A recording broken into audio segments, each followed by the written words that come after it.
Rolex circus দেখতে চলে এলাম। রোলেক্স সার্কাস সিথির মোড়ে একটা শো একটু আগে এসছি। তো এখানে টিকিটের 3টে শ্রেণী রয়েছে, 150 টাকা, 200 টাকা, 300 টাকা স্পেশাল। আর 1টা, 4টে, 7টে, 3টে শো রয়েছে, অ্যাডভান্স বুকিংও রয়েছে। তো টিকিট গিয়ে কেটে নিয়ে আগে টিকিটের কাউন্টারে চলে এসেছি, টিকিট কেটে নেব। মেন কাউন্টার এখনও খোলেনি, এখান থেকে কেটে নেব। তো কেটে নিলাম টিকিট। দেখি সামনে ক্যান্টিন খোলা আছে কিনা, এখন একটু দেরি আছে। তো ভেতরে গাড়ি রাখার প্রচুর জায়গা রয়েছে এখানে। ক্যান্টিনে তো এই মুহূর্তে কাউকে দেখতে পাচ্ছি না, না এই মুহূর্তে এখনও কেউ আসেনি, দেরি আছে। তো 12:40 এন্ট্রি হবে। তো বলে একটু ফটো খিচিয়ে। তো একটু আগে একটা অবাঙালি মহিলা রয়েছে, তো দেখলাম দুটো বাচ্চাকে নিয়ে এসছে। তো বলছি জায়গাটার নাম কি? আমি বলি এটার নাম সিথির মোড়। তো কে জায়গার নাম? আমি বললাম সিথি মোড়। বলছে और कोई नाम नहीं है? बड़ा बाजार। बड़ा बाजार तो अलग है, ये तो अब हावड़ा ब्रिज के पास वो है बड़ा बाजार। तो वो সিথির মোড়। মানে হ্যাঁ, এটা এই জায়গার নাম সিথির মোড়। তো যাই না, মানে আমি লাস্ট এসেছিলাম সার্কাসে কোভিডের আগে, সিথির মোড়ে এসেছিলাম। তখন বেশ কিছু আফ্রিকানকে দেখেছিলাম। মানে এখন অনেকে বলে আফ্রিকান ফুটবলার আনা হোক ইস্ট বেঙ্গলে। তো আফ্রিকান ফুটবলার কিন্তু আপনি আর আফ্রিকায় পাবেন না, সেটা ফুটবল সংক্রান্ত আলোচনা হয়ে যাবে। কিন্তু এখন প্রচুর আফ্রিকানকে আমরা কিন্তু এই সার্কাস শোগুলোতে দেখি। তো দেখবো মানে কেমন হচ্ছে শো। তো রুকজানা হচ্ছে সেই অজয় দেবগানের সেই ফুলার কাটের, সে অসাধারণ সেই সিনেমা ছিল। তো শুরু হবে একটু বাদে, আর তখন ঢুকবো। এবার ঢুকে পড়ছি, গেট খুলে দিয়েছে রোলেক্স সার্কাসের ভেতরে। এবার ঢুকে পড়ছি। তো ঢুকে গেলাম। ওই 300 টাকার নিয়েছিলাম টিকিট। 300 টাকাটা হচ্ছে সবচেয়ে কাছাকাছি বোঝে। তারপরে 300, তারপর 200, তারপরে এই যে এরিনাটা।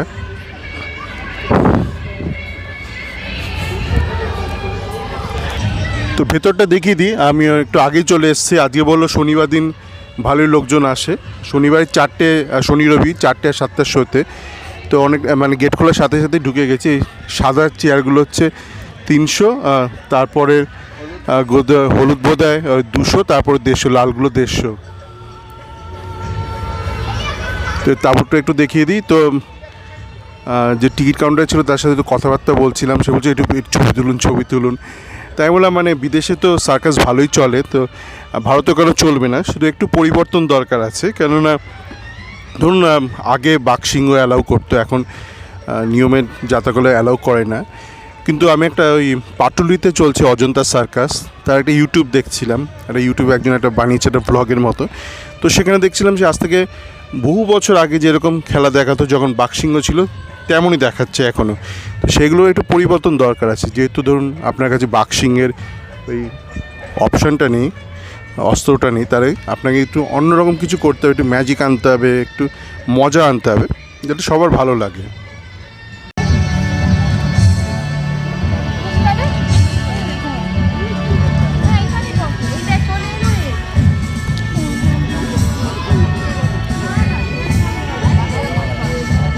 শুরু হয়ে গেল। এন্ট্রিটা একটু ভালো করতে পারতো। এই ছোটোখাটো কিছু ব্যাপারে নজর দেওয়া দরকার। মানে এটা আমি আলোচনা করছিলাম যিনি টিকিট দিচ্ছেন, যে আজ থেকে 40-50 বছর আগে যেইভাবে হতো এখনও সেভাবে করলে চলবে না, একটু নতুনত্ব আনতে হবে। এখন বোধহয় একটা নতুন ট্রেন্ড রয়েছে যে একটা অলিম্পিক টাইপ একটা বোধহয় প্রথমে একটা মার্চ পাস্টের মতন হয়, বিভিন্ন দেশের পতাকা নিয়ে বোধহয় আসে। এটা অবশ্য দেশের পতাকা নয়, রঙিন পতাকা নিয়ে আসছে।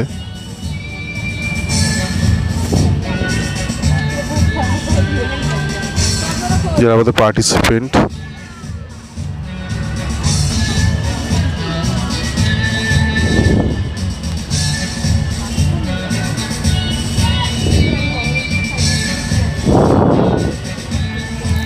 ভারতের উত্তর পূর্ব রাজ্যের অনেক মহিলাকে দেখছি রয়েছে এই মুহূর্তে।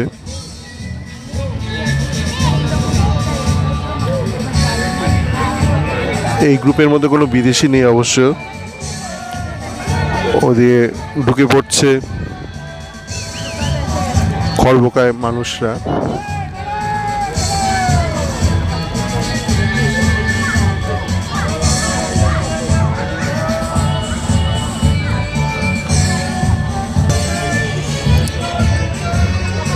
চলে এসছে, বাচ্চাদের ফেভারিট। দুপুরের সাথে খুব বেশি ভিড় হয় না, আমি বলছিলাম, এবং সত্যিও ভিড় হয়নি দুপুরের সাথে খুব বেশি, কিন্তু আস্তে আস্তে লোক হচ্ছে। তবে 4-7টায় হয়তো। ঠিক আছে, ওয়েলকাম ওয়েলকাম। এখন জাগলিং হচ্ছে। আমি যেটা অনুভব করেছি ওপি শর্মার ম্যাজিক শোতে গিয়েও, যে একটু মানে কোরিওগ্রাফি, একটু মানে পার্সোনাল স্কিলে একটু প্রবলেম আছে, একটু মিউজিকটা ঠিকঠাক করে করতে হবে, একটু পাবলিকের সাথে ইন্টারাক্ট করতে হবে। কারণ খেলা মোটামুটি ভালোই এরা জানে, কিন্তু এই যে দেখছি এই খেলাটা খেলছে, এবার এটা কীভাবে আরও মজা করে উপস্থাপন করা যায়, এটা কিন্তু একটু রপ্ত করতে হবে। ওই যে বললাম, আগের দিনে যেই সুযোগটা ছিল বাঘসিংহ দেখিয়ে উতরে যেত, সেটা কিন্তু এই মুহূর্তে সম্ভব নয়। তো তাই এই মুহূর্তে কিন্তু আলাদা এক্সট্রা প্রেজেন্টেশন দরকার আছে। এমনি খেলা যে প্রথম মনে হচ্ছে ভালোই দেখাবে এরা খেলা। দেখুন কি সুন্দর খেলা দেখাচ্ছে, মনে হচ্ছে যেন ম্যাগনেট রয়েছে। এইটাই কিন্তু ধরুন যদি ইউরোপের সার্কাস হতো, অনেক সুন্দরভাবে একটা মিউজিক টিউজিক দিয়ে একটা ব্যাকগ্রাউন্ডে কিছু একটা বলতো, ভালো করে আরও মজা করে প্রেজেন্ট করতো। এইটা এদের শিখতে হবে, দরকার হলে সরকারকে সাহায্য করতে হবে কী করে এই ক্রিয়েটিভিটিটা আনা যায়। খেলা তো রয়েছেই, এই খেলাটাকে আরও সুন্দরভাবে প্রেজেন্ট করা যায়। অসাধারণ, মনে হচ্ছে ম্যাগনেটের মতন লাগছে এই জাগলিংটা।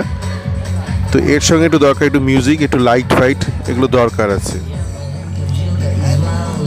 লাইট রয়েছে কিন্তু পর্যাপ্ত নয়, মানে লাইটের আরও খেলা খেলতে হবে।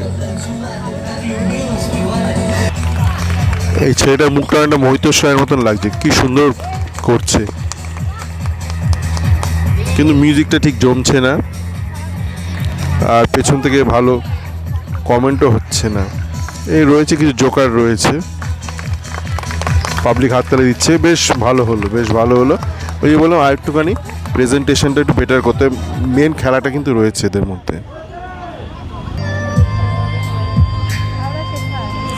আমার পাশে বসে কিছু মহিলা একটু আফসোস করছে যে 150 কম লোক কেন, না আফসোসেরই ব্যাপার, কিন্তু এই বললাম ভালো হচ্ছে। কিন্তু দেখুন, আমি বিদেশ থেকে এসে দেখছি, আপনারা কলকাতা বসে কেন দেখবেন না? এইটা যেমন ভালো হচ্ছে, এখানে শুধু লাইটটা দরকার ছিল।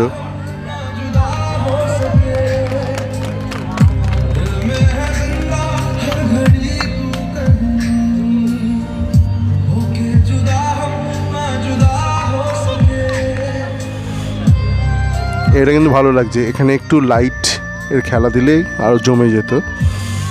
এখানে গানটাই ভালোই চয়েস করেছে, মেয়েটা বেশ ভালোই কাজ করছে।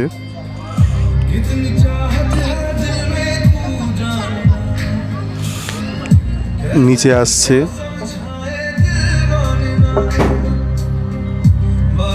মেয়েটা কিন্তু আস্তে আস্তে অনেক উপরে উঠে যাচ্ছে।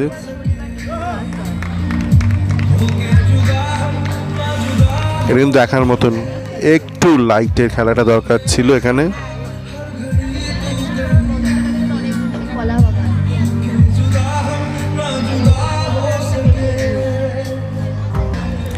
নিচে কিন্তু কোনো জাল নেই, তবে মেয়েটা একটা সেফটি বেল্ট, একটা সেফটি রোপ পরে নিয়েছে কোমরে, দেখুন একটা সেফটি রোপ রয়েছে, কিন্তু নিচে জাল নেই। যেটা আগে থাকতো জালটা কেন খারাপ দেখতে লাগতো, এখন সেফটি রোপ পরে নিয়েছে। একটু রিস্কি, যেহেতু জালটা অনেক বেশি সেফ, কিন্তু জালটা দেখতে খুব একটা ভালো লাগে না। দর্শক কিন্তু হাততালি দিচ্ছে।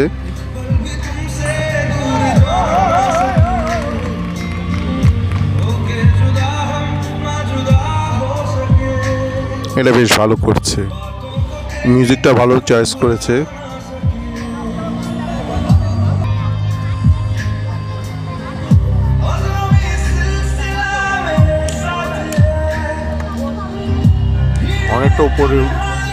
অনেকটা উপরে উঠে গেছে কিন্তু মেয়েটা। জিমন্যাস্ট এই খেলাগুলো বিদেশে খুব পপুলার, ইউরোপে, তার কারণ হচ্ছে ইউরোপের অনেক দেশে যাদের মোটামুটি অর্থ আছে স্কুলেই জিমন্যাস্টিক্স শেখায়, তো ভারতে তো জিমন্যাস্টিক্স শেখানো হয় না, তো সেই জন্য একটুখানি পাবলিকের একটা থাকে, একটা আলাদাভাবে দেখে। কিন্তু ইউরোপের ক্ষেত্রে কী সুবিধা, ইউরোপের স্কুলেই শেখায়, সুতরাং সেখানে আলাদা একটা টান আছে, যেহেতু তারা স্কুলে এগুলো শেখে।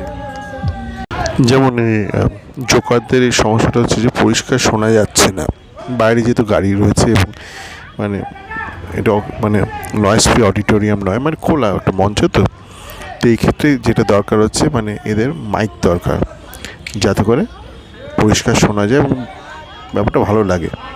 কিছু বলছে এরা, কিন্তু সেগুলো পরিষ্কার শোনা যাচ্ছে না। এই তো আশপাশে সিঁথিমোড়ার আশপাশে গাড়ি ঘোড়া চলছে, হর্ন বাজছে। তো জোকাররা কিন্তু ফিলারের কাজ করছে, মানে এদিকে প্রস্তুতি চলছে পরের খেলার। তো সেই সময়টা যেরকম টিপিক্যাল হয়, মানে একটা ফাংশানেতে কেউ এসে জোক বলে, ফিলারকে একটা কমেডিয়ান বা অ্যাঙ্কার যেটা টাইমটা যে গ্যাপটাকে ম্যানেজ করে, দর্শকরা যাতে বোর্ড না হয়, এখানে সেই কাজটাই করছে কিন্তু জোকাররা, কিন্তু তাদের কথাগুলো শোনা যাচ্ছে না।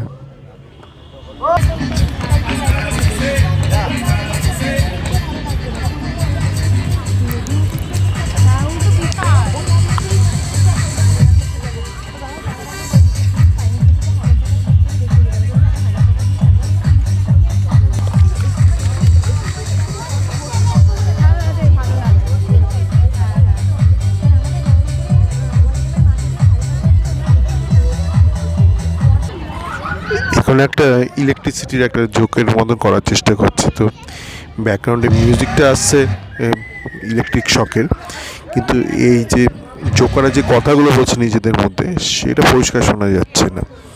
এইটার জন্য দরকার একটু মাইকের দরকার তাদের।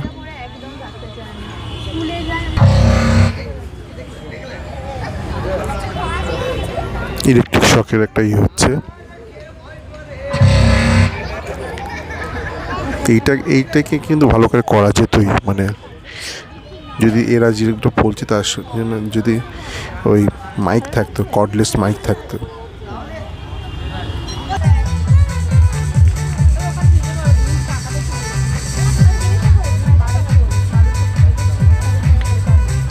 এই খেলাটাই কিন্তু যদি একটু পোশাকটা ঠিকঠাক রাখতো, একটু লাইট ঠিকঠাক করতো, এইটাই ভালো লাগতো।